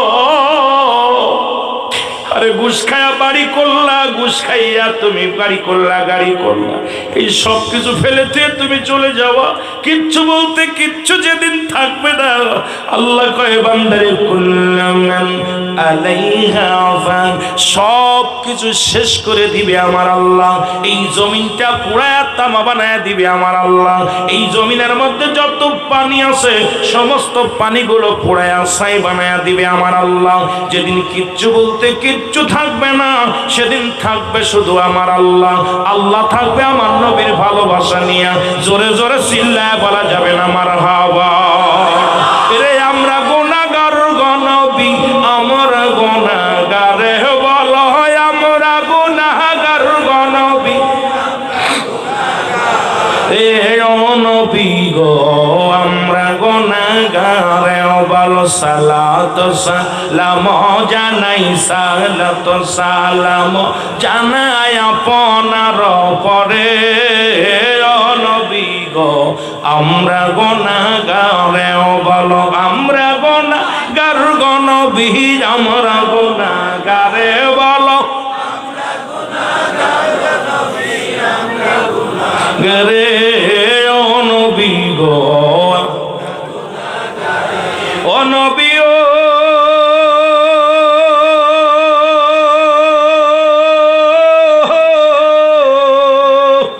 এই কুতুব জামবাট বটতলার আসে কর দলে, আপনার প্রেমে কান্দি, আপনার প্রেমে কান্দি, দেখা দেওয়া আমারে।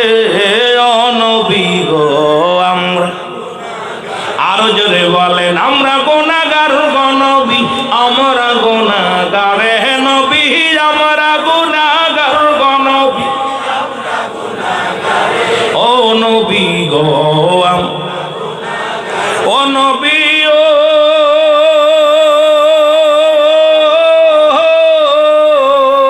এই মহেশ খালির আসে কনে আপনার প্রেমে পড়ে, এই মহেশ খালির আসে কানে আপনার প্রেমে পড়ে। কাঁদে নবী দাও দেখা দাও, কাঁদে নবী দাও দেখা দাও, একটি বানাও মারে। ও নবী গো আমরা, আরো জোরে বলেন আমরা গুনাহগার গো নবী, আমরা গুনাহগার বলো, আমরা আমরা গুনাহগার। ও নবী গো ও নবী ও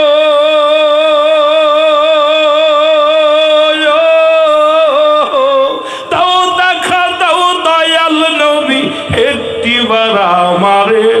ও দাও দেখা দাও দয়াল নবী, একটি বার আমারে। দাও গো দেখা দয়াল নবী, দাও গো দেখা দয়াল নবী, মাহফিলের খাতিরে। ও নবী গো আরো জোরে বলেন আমরা গুনাহগার গো নবী, আমরা গুনাহগার বলো, আমরা গুনাহগার গো নবী। ও নবী গো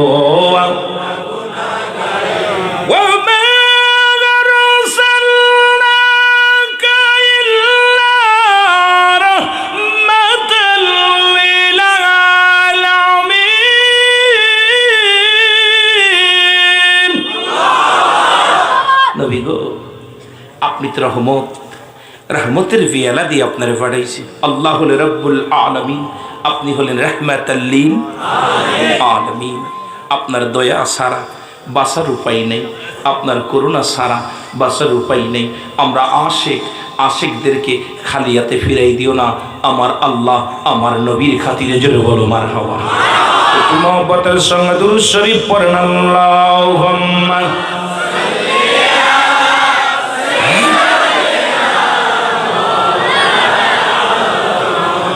ولا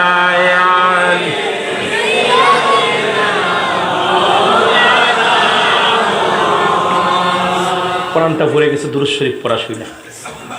দুরুদের একটা আওয়াজ হচ্ছে, মনে হচ্ছে লক্ষ জনতা দুরুদ পড়তেছে। নবীর উপরে একবার দুরুদ পড়লে 10টা গুনাহ মাফ, একবার পড়লে 10টা নেকি তার আমল নামায়, একবার পড়লে 10টা পুরস্কার দিব আমার আল্লাহ।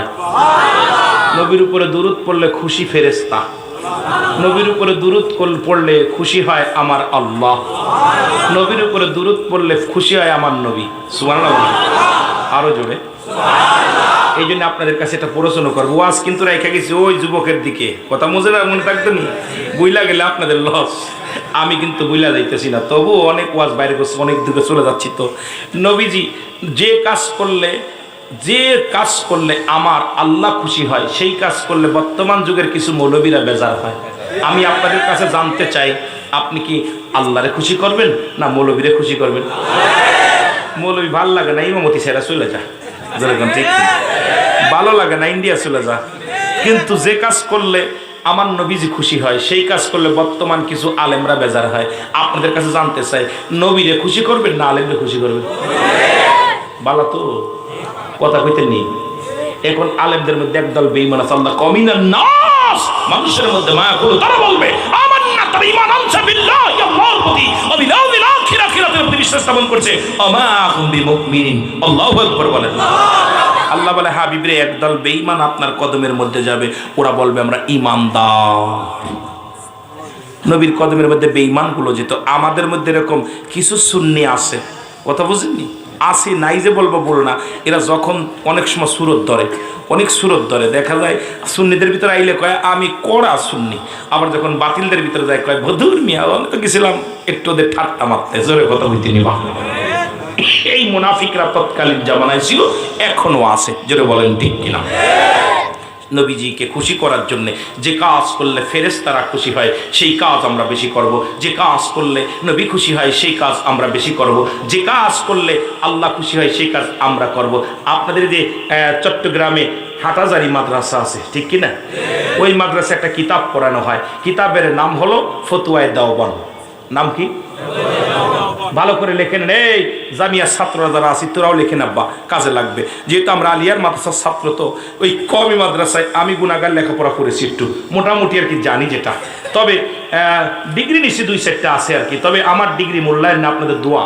আমি গুণাগার কথা, এর আগে যে অবস্থা ছিল আমি মনে কথা কইতে পারতাম না, দেখি ইমানদারের দোয়া কবুল হয়ে গেছে, আওয়াজ বাইর হচ্ছে। তা আমার বাবারা, যেটা বলতেছিলাম, ফতুয়ায়ে দেওবন্দ, লেখক হচ্ছে মুফতি শফিক আহমেদ। লেখক কিনা?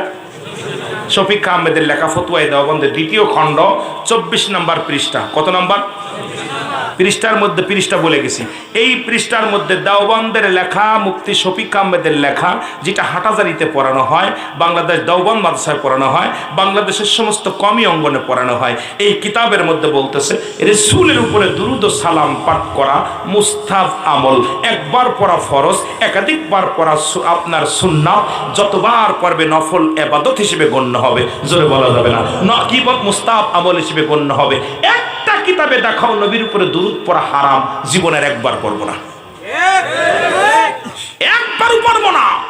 কিন্তু ওনাদের কিতাবের ভিতরে লেখা আছে যে রাসূলের উপরে দুরূদ পড়া যত বেশি পড়বে মুস্তাহাব আমল হবে। সুবহানাল্লাহ বলেন না?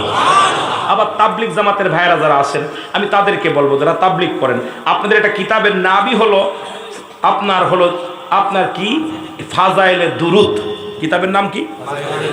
ফাজাইলে দুরূদ। আমি আশ্চর্য হয়ে গেছি যে দুরূদের বিরুদ্ধে ওয়াজ করা, তো খালি দুরূদ। ওই কিতাবটা এত মোটা, বাংলা স্বপ্নে পাওয়া কিতাব, তো এর মধ্যে খালি লেখা আছে দুরূদের ফজিলাত, খালি দুরূদের ফজিলাত। আবার দেখি উন্ডায়া দুরূদ পড়তে গেলে নাক শিকটায়, কথা বুঝেননি? মাঝে মাঝে কষ্ট লাগে। এই জন্য আল্লাহ ইন্না নিচ্ছি, ইন্নাল্লাহ, আমি পড়েছি নবী, আমার নবীর উপরে ইয়া আইয়ুহাল্লাযীনা আমানু, আল্লাহ বলতে ইয়া আইয়ুহান নাস, নাস শব্দের অর্থ মানুষ। এই জন্য ইমানদারদের ডাক দিয়েছে, ইমানদারেরা, বিশ্বাসীরা, সাল্লু আলাইহি ওয়া সাল্লিমু তাসলিমা, দুরূদ ও সালাম পাঠ করো আমার নবীর উপরে। কেমনে পড়ো? তাসলিমান, তাগিদ দিয়েছে পড়ার জন্য, তাজিমান, সম্মানের সঙ্গে। জোরে বলা যাবে না মারহাবা? আর একটু জোরে বলেন। এই দূরত্বটা পড়া দিকে মনে ভালো লাগলো, এই জন্য একটু এদিকে গেলাম। বাবা মনে কিছু করেন না, আমার ওয়াজ হলো ওদিকে, শুধু মজা লাগছে বলে দুইটা দলিল দিয়া দুইটা কথা বলে গেলাম যে হাকিকতকার নবীর এসকে দেওয়ানা যে পড়ে নাই আর নবীজির প্রেমে যে পড়ে নাই এ নবীর ভালোবাসা বুঝবে না। কেন যে সুন্নিরা নবী নবী বলে বুঝবি, নবী বলতে হায়াতি খায়রুল লাকুম ও মামায়াতি খায়রুল লাকুম ও ফাতি খায়রুল লাকুম। নবী বলতে সেই দুনিয়ার মধ্যে আমি নবী আগমন করেছি আমার উম্মতের কল্যাণের জন্য, আমার উম্মতের মঙ্গলের জন্য, সুতরাং সেই নবীর প্রশংসা করে শেষ করা যাবে না। জোরে বলেন ঠিক কি? নবীজি বলতেছে আমি একে পাঠাইছি আমার উম্মতের কল্যাণের জন্য। সুবহানাল্লাহ বলেন না? আরো জোরে। আবার কেউ কয় নবী মরে গেছে, আরো জোরে কইতেননি? নবী কি কয় শোনেননি? নবী কয় উম্মতিরা রে আমি নবীর ওফাতটা মামায়াতি খায়রুল লাকুম। নবী বলে এই উম্মতিরা শোন, আমি নবী দুনিয়া থেকে বিদায় নিছি, এটা আমার উম্মতের জন্য কল্যাণকারক।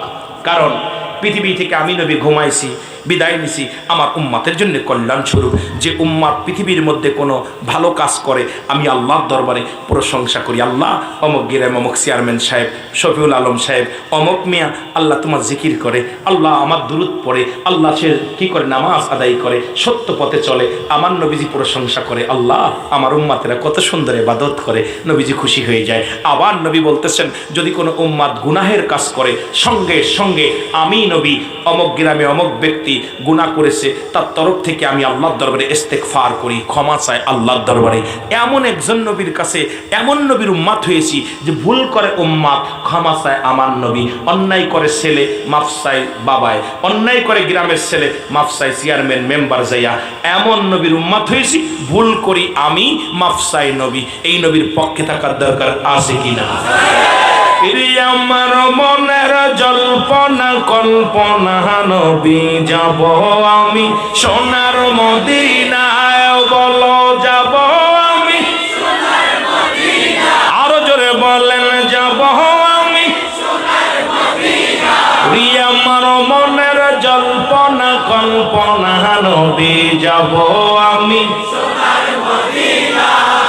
নবীজিকে ভালোবাসি মনটাই আমার অনেক খুশি, নবীজিকে ভালোবাসি মনটাই আমার অনেক, নবীজিকে ভালোবেসে তৃপ্তি মেটে না, বলো নবীজিকে ভালোবেসে তৃপ্তি মেটে না, না গো যাব আমি সোনার মদিনায়। আমার মনের জল্পনা কল্পনা নবী যাব আমি সোনার মদিনায়, যাব আমি সোনার মদিনায়, বলো যাব আমি সোনার মদিনায়। আমার মনের জল্পনা কল্পনা নবী যাব আমি সোনার মদিনায়। নবীর প্রেমে এত জাদু ডাকিলে মনে হয় মধু, নবীর নামে এত জাদু ডাকিলে মনে হয় মধু, এই মধু কোথাও মেলে না, বলো এই মধু কোথাও মেলে না, না গো যাব আমি সোনার মদিনায়, যাব আমি সোনার মদিনায়, বলো যাব আমি সোনার মদিনায়। আমার মনের জল্পনা কল্পনা নবী যাব আমি সোনার মদিনায়। এই মশখালী বাসীর যত গুনাহ মাফ করে দাও মাবুদ মওলা, মশখালী বাসীর যত গুনাহ মাফ করে দাও মাবুদ মওলা, মাফ করে দাও মাহফিলের উসিলায়, বলো মাফ করে দাও মাহফিলের উসিলায়, গো যাব আমি সোনার মদিনায়, যাব আমি সোনার মদিনায়, বলো যাব আমি সোনার মদিনায়। আমার মনের জল্পনা কল্পনা নবী যাব আমি সোনার মদিনায়। এ দুনিয়ার মুসলমান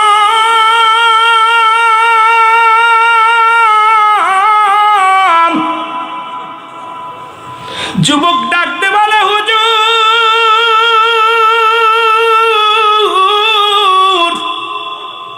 2 নম্বর অপরাধ আমার বাবা, সে আমাকে একটা ভালো নাম রাখে নাই, মনে আছে নাম রাখছে লালটু বল্টু, কি নাম রাখছে কতই জিনিবা। আরে নাম রাখলো বালা একটা নাম। আলে মোলামাত দিয়া সন্তান দুনিয়ার মধ্যে আসলে নাম রাখতে হবে, যেটা বলুন ঠিক কিনা। পুরুষ হইলে 2টা পশু কুরবানি, মহিলা হলে 1টা পশু কুরবানি দিয়া সুন্দরভাবে আকিকা করে সুন্নাতে রাসূল নাম রাখতে হবে, জোরে বলুন মারহাবা। সুন্নাতে রাসূল, জোরে বলো মারহাবা। আপনাদের দিকে একটু তাকানো কম পড়তেছে, মনে কিছু করেন না। মনে মনে করতেছে হুজুর খালি ওই তাকায়, আমাদের দিক তাকায় না, বড় বিপদে আছি। এই জন্য দুই আমি তো কোন দিকতে তাকাম, এদিকে লোক ওদিকে লোক, এদিকে একটু দাঁড়ায় আছে বেশি বিলে, এদিকে তাকাইতেছি, সামনের দিকে মেলা মানুষ দাঁড়ায় আছে। এখন সবাই তো মন চাই দেখতে, জান্নাতি মানুষ তো, তবু একটু আপনাদের কম তাকাইতেছি, মনে কিছু করবেন না। হ্যাঁ এদিকে আছে মেলা, মারহাবা বলেন না। সুন্দর চারিদিকে। যেটা বলতেছিলাম, 3 নাম্বার অপরাধ, আমার আব্বা জানেন সে আমাকে কোন ধর্মের জ্ঞান শিক্ষা দেয় নাই, আমাকে সুশিক্ষায় শিক্ষিত করে নাই। আজকে আমার দেশের এমন ছড়া বাইর হয়েছে, আর টিম টিম তারা মাঠে পারে ডিম, তাদের খাড়া 2টো শিং, ঠিক শিং বান্ধে।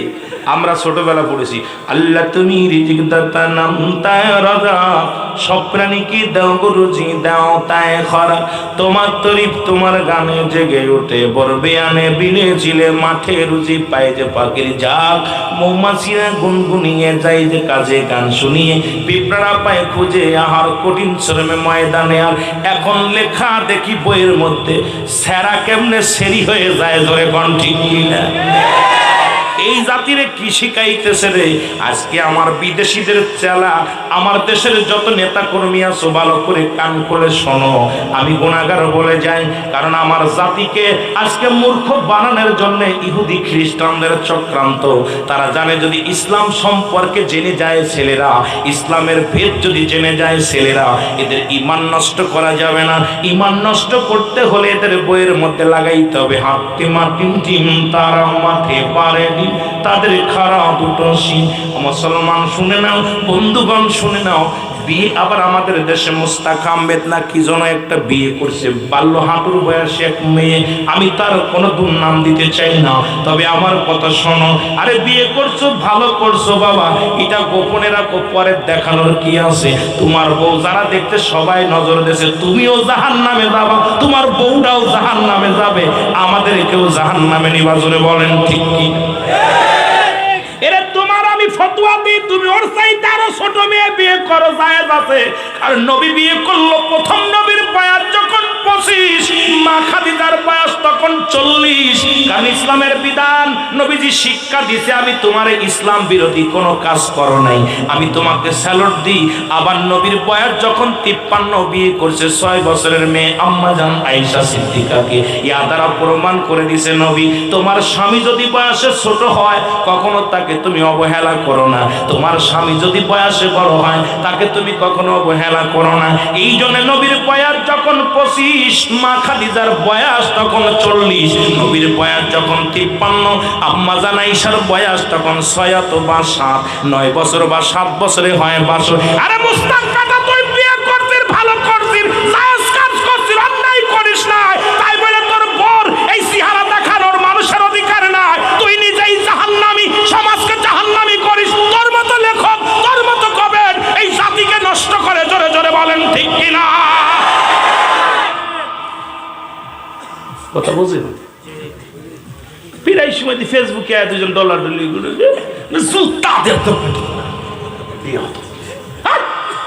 তুই তো ভুল করিস নাই, ঠিক আছে, আরো ছোট মেয়ে বিয়ে কর, জায়েজ আছে, রাসূল বলে গেছে। কারণ তোকে এটা প্রমাণ করে দে, মেয়েটা এমনি এমনি করতে আমার যুব সমাজ এটা নিয়ে টোল ফেলতেছে। ওটা তো ঘরের লক্ষ্মী, ঘরের ভিতরে সোনা আছে, ঘরে যদি দরজা খুলে তোলো সোনা চুরি হবে না? তুই তো বুড়ো মানুষ, তোর কুচি মায়া বউ দেখাইতেছ, আমাকে ছেলেরা কাড়িয়ে নিলি তখন ছেলেকে দোষ হবে, কথা হয় না। আরেকটার লোকে প্রেম করে যখন চলে আসবে তখন তুই তো একা হয়ে যাবি, ঢাকি রাখ, জোরে কোন ঠিক কিনা। ওটা তোমার জন্য যাস, আমার জন্য নয়। সুতরাং ওটাকে হেফাজত করার দায়িত্ব তোমার। এদেশের মূর্খ বানানোর জন্য আমার দেশের কিছু সাহিত্য, আমার দেশে কিছু সাহিত্য আছে, কিছু কবি আছে যারা জাতি সমাজকে নষ্ট করার জন্য উঠে পড়ে রাখছে। জোরে বলেন ঠিক কিনা? জাতিকে নষ্ট করার জন্য এই সমস্ত দাউস খ্রিস্টান ইহুদিদের চালাওরা। আমি যেদিন লেখছি ওদিন আমি কমেন্ট লিখে দিয়েছি, ভাইজান ফেসবুকে লেখছি আমি, ভাইজান আপনি অন্যায় করেন নাই, ভালো করছেন, আলহামদুলিল্লাহ। যে আপনার মতো স্বামী স্ত্রী স্বামী ভক্তি করুক, শ্রদ্ধা করুক, এটা আমরাও চাই। এটা ঢাকিয়ে রাখেন, আপনি ঢাকিয়ে রাখেন, ভালো করে পর্দা করেন, এটা ঘরের লোককে ঘরে রাখেন। ঘরের ভিতরে মাল থুয়ে, দোকানের ভিতরে লক্ষ টাকার মাল থুয়া জাফ খুলে থুয়ে যাবেন, সকালবেলা আইয়া কি মাল পাবেন? চুরি করে ফেলবে না? তা আপনারা সুন্দরী বউ ফুলাফানের দেখাইতেছেন, যাদের বউ নাই তাদের তো আফসোস হয়। জোরে কোন ঠিক কিনা? জাতি নষ্ট করার জন্য এই দুই একটা শিয়াল হুতুম ফেসাই যথেষ্ট। জোরে বলেন ঠিক কিনা? আমি এদেরকে বলি হুতুম ফেসা। হয়তো আমার বিরুদ্ধে অভিযোগ শুনবে, কষ্ট পাবে, কিন্তু আমাকে বলতে হবে, কারণ মরণের পেয়ালা পান করতে হবে, কবরে যাওয়া লাগবে। কবর আমাকে ছাড়বে না, আগুনের কাছি দিয়া জিহ্বা কাটবে। আবার দেখেন না, বাংলাদেশের চলচ্চিত্রের এক নায়ক, নাম কি? জায়েদ খান। উনি একটা গালি দিছে, আপনারা সবাই শুনবেন, খেয়াল করে, আমি মিথ্যা বলতেছি না। উনি বলতেছে গালি শালা বলছে, সালে শব্দের অর্থ শালা। তো সালে বাংলাদেশের শালার ইমামরা বলৎকার, নাউজুবিল্লাহ বলেন না? আচ্ছা বলেন, বাংলাদেশে এত কোটি কোটি ইমাম, এরা কি সবাই বলৎকার? একটা ইমাম কি প্রতিবাদ করছে? হায় হায়, চাকরির ভয়, চাকরির ভয়ে করো যদি, ছেড়ে দাও ওই না গদি, কি হবে বিবেকটাকে ধোঁকা দিয়ে। ঠিক কিনা? কি হবে বেঁচে থেকে, কি হবে বেঁচে থেকে, অযথা বিদ্যা শিখে পারো যদি সত্য কথা উচ্চ স্বরে না বলিতে। জোরে বলেন ঠিক কিনা?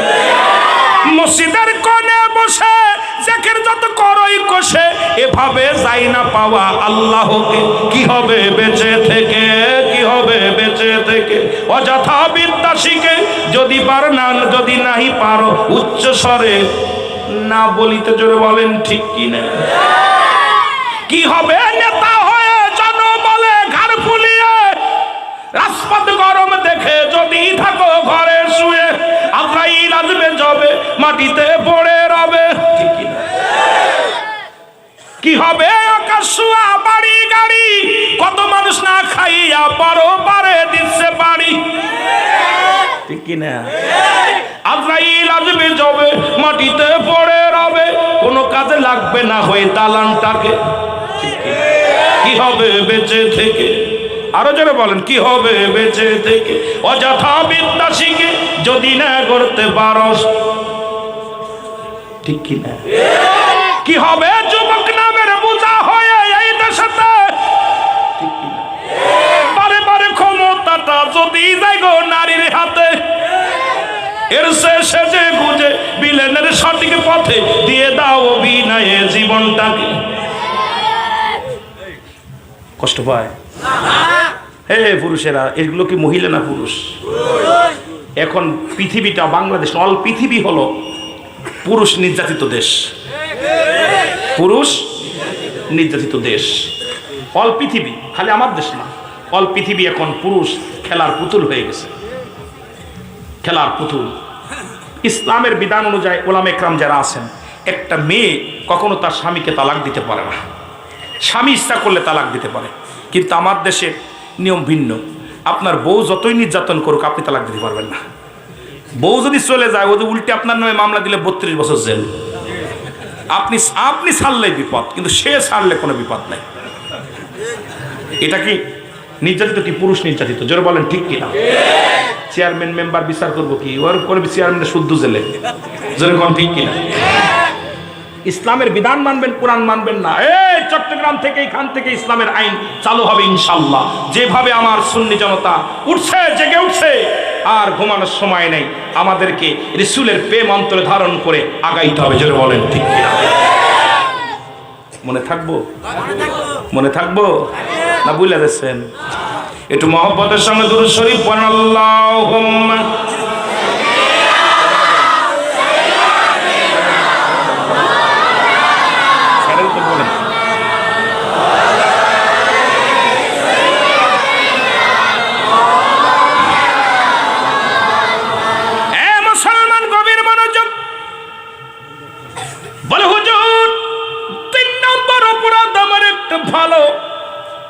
আমাকে কোনো কোরআনের জ্ঞান দেয় না।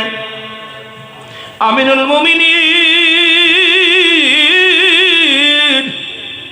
বিচার যদি করা লাগে আগে আমার আব্বার বিচার করেন, তারপরে আমার।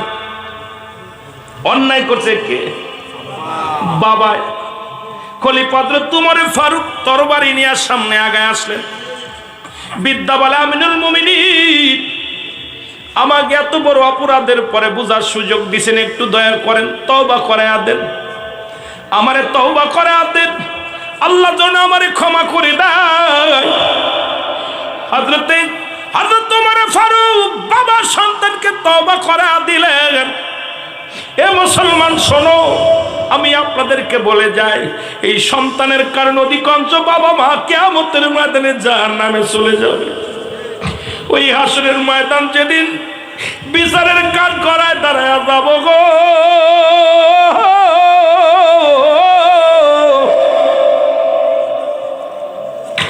ছেলে ডাকতে বলবে, আমার মাবুদ, আমি জীবনে নামাজ পড়ি নাই আল্লাহ, আমার আব্বা কোনোদিন আমার তাগিদ দেন নাই, আমি বেপরদায় চলাফেরা করেছি, আমার আব্বা কোনোদিন নিষেধ করে নাই, আমাকে মারে নাই, আমি ইসলামের বিধান মানি নাই, আমার আব্বা তবু আমার ভালোবাসে, খাবার দিছে।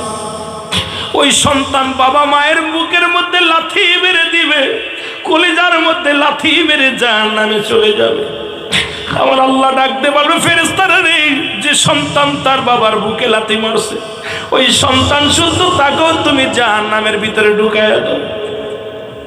আর এই বেঈমানদের জন্য আল্লাহ একটা নয়, দুটি নয়, আল্লাহ বলেন, বিসমিল্লাহির রাহমানির রাহিম, উইদ্দাতু লিল কাফিরিন। আল্লাহ বলে, কাফের বেঈমান মুনাফিকদের জন্য আমি আল্লাহ প্রস্তুতি করে রাখছি 7টা জাহান্নাম। এই জাহান্নামগুলো একমাত্র ঠিকানা হবে জাহান্নামীদের। রে মুসলমান, একটা নয়, দুটি নয়, 7টা জাহান্নাম প্রস্তুতি করে রাখছে আমার আল্লাহ। কিন্তু ইমানদারদের জন্য আল্লাহ রাখছে যারা নামাজ পড়ে, রোজা রাখে, হজ করে, এক কথায় আমার নবীজির ভালোবেসে আল্লাহর গোলামি করে, আমার আল্লাহ বলে ইমানদারদের জন্য আমি প্রস্তুতি করে রাখছি। বিসমিল্লাহির রাহমানির রাহিম, উইদ্দাতু লিল মুমিনিন। আল্লাহ কয় মুমিনদের জন্য, মুত্তাকিনদের জন্য একটা নয়, দুটি নয়, 8টা জান্নাত প্রস্তুতি করে রাখছে একমাত্র যারা ইমানদার, যারা রাসূলের বিধান, রাসূলের সুন্নাত, আল্লাহর বিধান মেনে দুনিয়ার মধ্যে চলে, এই ইমানদারদের জন্য আল্লাহ প্রস্তুতি করে রাখছে একটা নয়, দুটি নয়, 8টা জান্নাত। জোরে জোরে চিল্লায় বলো মারহাবা। দুইটা সংবাদ দিছে আল্লাহ, একটা হলো জাহান্নামীদের জন্য, একটা হলো জান্নাতীদের জন্য। জাহান্নামীরা শোনো, কাফের বেঈমান মুনাফিকেরা শোনো, তোমাদের জন্য রেখে দিছি আমি প্রস্তুতি করে একটা জায়গা, আয়ো তাড়াতাড়ি আয়ো। আর একটা জায়গা ইমানদারদের জন্য রেখে দিছি 8টা জান্নাত। সুবহানাল্লাহ বলেন না? তোমরাও আয়ো, তোমাদের জন্য সুন্দর জায়গা রাখছি আমি। আহা, ইমানদারদের জন্য রাখছি একটা জায়গা, মুনাফিক কাফেরদের জন্য রাখছে একটা জায়গা। আপনারা কি ইমানদার হয়ে যেতে চান কি চান না? আরো জোরে বলেন, চান কি চান না? আমার ভাইয়েরা, 11:30 বেজে গেছে, পার হয়ে গেছে, আমি আর আগাতে পারছি না। আমিও ছিল মনে করছিলাম ইশার পর থেকে আমি আলোচনা করব, আমার আগের বক্তব্য যদি একটু পরে উঠতো তাহলে আমি আল্লাহ বাসায় রাখলে একটু কথা বলতে পারতাম। তবুও অনেক করে ফেলেছি, মোনাজাত দিতে দিতে 12টা পার হয়ে যাবে। এই জন্য আপনাদের কাছে দোয়া চাই। অত্যন্ত ভালো লাগছে, তাবারকের ব্যবস্থা আছে নাই, তারপরে যে আপনারা ছাতক পাখির মতো বসে আছেন, আপনাদের সাথে একটা আমি দাবি রেখে যাই যে আপনারা জান্নাতের বাগানে আসবেন, আল্লাহ যদি আমাকে বাসায় রাখে, আবার যখন আসি আমি যুগ উপযোগী আলোচনা করি, যুগ উপযোগী আলোচনা করি মানুষের চেহারা দেখে। এই জন্য আপনারা দোয়া করেন, আবার যদি আমি আসবো ইনশাল্লাহ। আপনাদের ভালোবাসায় আমি অত্যন্ত খুশি হয়েছি। আলোচনা যত কান দিয়ে আপনারা শোনেন, ছাতক পাখির মতো আলোচনা শোনেন, এই জন্য আপনাদেরকে ইনশাল্লাহ আপনাদেরকে আমি আলোচনা শোনাবো, আমি প্রাণ ভরে আলোচনা শোনাবো। আজকে আমি অনেক দূরে যাব, আগামীকাল বিজয়নগর মাহফিল। আমি ঢাকাতে যেতে যেতে আমার রাত শেষ, বাবা 12টা 5 দেখবেন পরে চলে যাবে দেখবেন। না না